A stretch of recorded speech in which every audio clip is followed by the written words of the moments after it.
পবিত্র ঈদুল আজহা, যেখানে সামর্থ্যবান মুসলিমদের কুরবানি করাকে ওয়াজিব করা হয়েছে, তবে পূর্বের জমানায় এই কুরবানির প্রথা প্রচলিত ছিল না। আমাদের প্রিয় নবী হজরত মুহাম্মদ সাল্লাল্লাহু আলাইহি সাল্লামের সময় থেকেই এই প্রথা চালু করা হয়েছে। তিনি বেশিরভাগ সময় ঈদের দিন দুইটি দুম্বা কুরবানি করতেন। একটি ছিল তার নিজের জন্য এবং অন্যটি ছিল তার উম্মতের জন্য।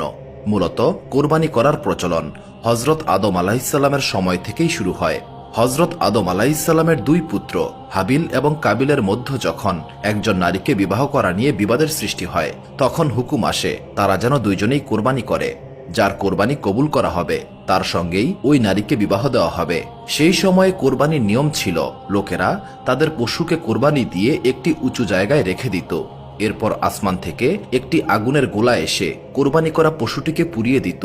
হাবিল এবং কাবিল ঠিক একই কায়দায় কোরবানি দিয়েছিল। হাবিল একটি ভেড়া কোরবানি করেছিল এবং সেই জবাই করা ভেড়াটিকে পাহাড়ের চূড়ায় রেখে দিয়েছিল এবং হাবিলের জবাই করা পশুটিকে একটি আগুনের গোলা এসে পুড়িয়ে দেয়। অর্থাৎ হজরত আদম আলাইহিসসালামের পুত্র হাবিলের কোরবানি কবুল হয়ে যায়। এটাই ছিল দুনিয়ার প্রথম কোরবানি। পবিত্র কোরআন শরীফের বহু জায়গায় কোরবানি সম্পর্কে অনেক আয়াত এসেছে।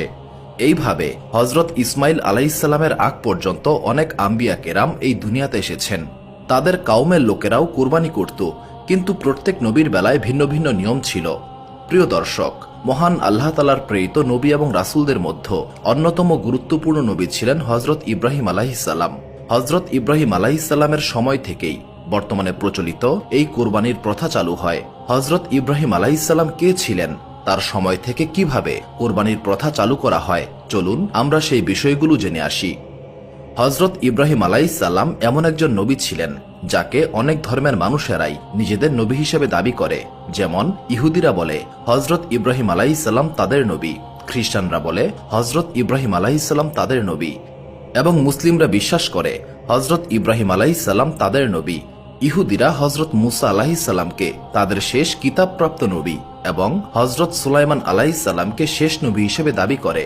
অন্যদিকে খ্রিস্টানরা হজরত ঈসা আলাইহিসসালামকে আল্লাহ তাআলার পুত্র বলে দাবি করে, কিন্তু তারা সবাই হজরত মুহাম্মদ সাল্লাল্লাহু আলাইহি সাল্লামকে অস্বীকার করে।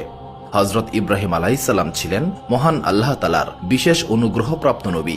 হজরত ইব্রাহিম আলাইহিসসালামকে অভিশপ্ত নমরুদ জীবন্ত অবস্থায় আগুনে নিক্ষেপ করেছিল। এরপর মহান আল্লাহ তাআলা সেই আগুন থেকে হজরত ইব্রাহিম আলাইহিসসালামকে সম্পূর্ণ নিরাপদে রাখেন।